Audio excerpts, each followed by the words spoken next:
welcome back to day 3. Thank you for joining with us again. So today we're going to talk a little bit about how we're called to be like the translators and the Masons.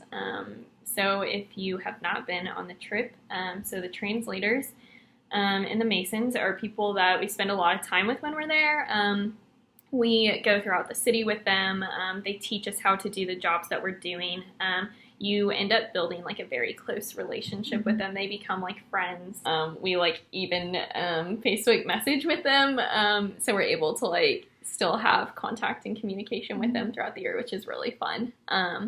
So we just have like a lot to learn from them. They had to learn so much so that they would be able to get to the point so that they're able to teach us, and we had to be open enough to receive what they're like trying to teach us. Yeah, absolutely. And just like we have so much to learn from them and their example in terms of like just them as people and as their actual roles as translators and Masons and the work that they do with their hands and their relationships, but also like in the figurative walk of the Guatemala mission trip, like we have to be translators and Masons in our own life. Luke 10:2 says, "And he said to them, the harvest is plentiful, but the laborers are few. Pray therefore to the Lord of the harvest to send laborers into his harvest." So obviously the harvest of the gospel, the love of the Lord is so plentiful, but there's not enough workers for it. And so we have to be the ones to get our hands dirty and to work, just like the Masons and the translators do. In their example, in terms of the figurative walk of our life, they have to know their stuff. Like for the translators, they have to know Spanish really well, but they have to know English really well too, to be able to communicate both back to the translator or back to the Masons and back to us. And for us in like our walk as Masons and translators in the spiritual life, like we have to know our scripture, we have to know apologetics, like those things are important, but we also have to know like our own testimony and where the Lord's worked in our life, and to be able to convey that to people. And one of my really good friends is always telling me that we can love only out of the amount that we have been healed. So we have to really explore our hearts and where we need to be healed so that we can love better and love fuller. And also be able to articulate, the Lord's healed me in this way, in this way, in this way, in this way. I really like where it says, pray therefore to the Lord, like how in our spiritual life do we become do we get to the point where we can like become like the translators and the Masons? Is like we have to pray, like that is where it starts. Like prayer is the root of it all, which kind of ties into like the next points that we have. Absolutely. And it's just, what would we do without our Masons on this Guatemala mission trip? Like we could not build the stoves. We would be unsafe in terms of like we could not communicate with the people of Guatemala. And also to be able to share hear their stories and things like that. Like we literally couldn't do anything without them. And so just how important it is for not only us to accompany people and build trust with people so that we can journey with them, but also have people to pour into us and journey with us. And just what it means to enter into prayer and be filled up that way, but also with fellowship with others too. Yeah.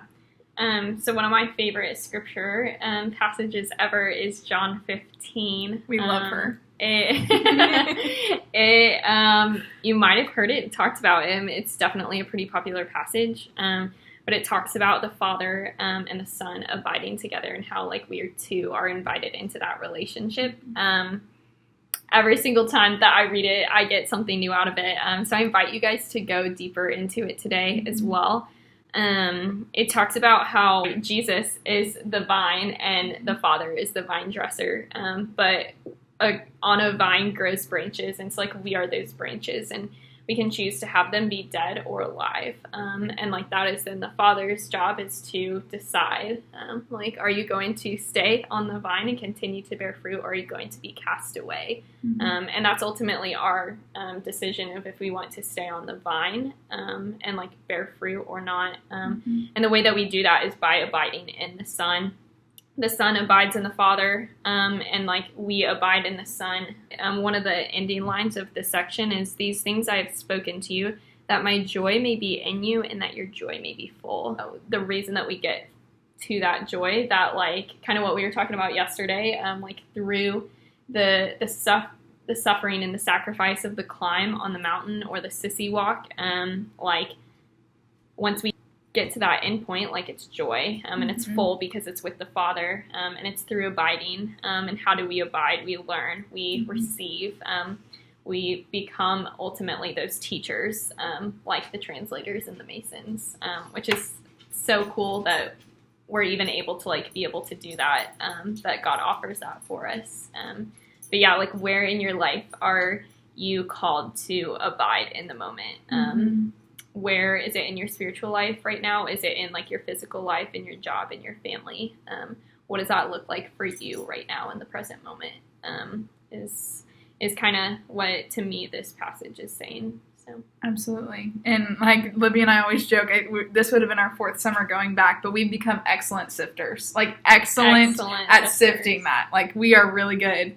And we wouldn't have learned how to sift if it wouldn't have been for the translators and the Masons teaching us that, and having patience with us as we navigate what we're doing, and we're not strong enough to lift all of the cement, but they have so much patience and love with us. Absolutely. As we learn and grow. And that's what the Father does to us, is he teaches us, and as we abide in him and trust in him and say, yes, I want to learn, and yes, I want to show up in prayer, and yes, I want to love you better, and asking for that, like he shows up and has patience for us and teaches us these skills. It's just when we abide in him, we learn, and he always responds to us with love and patience and gentleness, because he just wants to call us home. And so, yeah, it's definitely an encouragement to look at the Masons and the translators and just see how they really do love what the Father's love in such a real way, and can really be an example for us, not only how the Father's like loves us, but how we can live as disciples of Christ too. Yeah. So today, for like the call to action, we invite you to go deeper into this as well, but we also invite you to either pray a rosary or a Divine Mercy chaplet, and maybe offer it up for like the translators and the Masons, or for whoever it is that's on your minds that you need to offer that up for, and just really like meditate with Jesus and abide in the Father in those prayers that he has given us. Absolutely. And just if you do decide to say a rosary, just thinking about Our Lady of Guadalupe, she's such a special image for the hermanas and the sisters there, but she also called Juan Diego to build a church, and as Masons and translators in our own life, we are called to build a kingdom, and just for her guidance and where we need to build in our own lives, even within our homes, in our community, and even within the parish. So yeah, that's incredible. Yeah, absolutely. Okay. Well, we'll see you again tomorrow. Bye.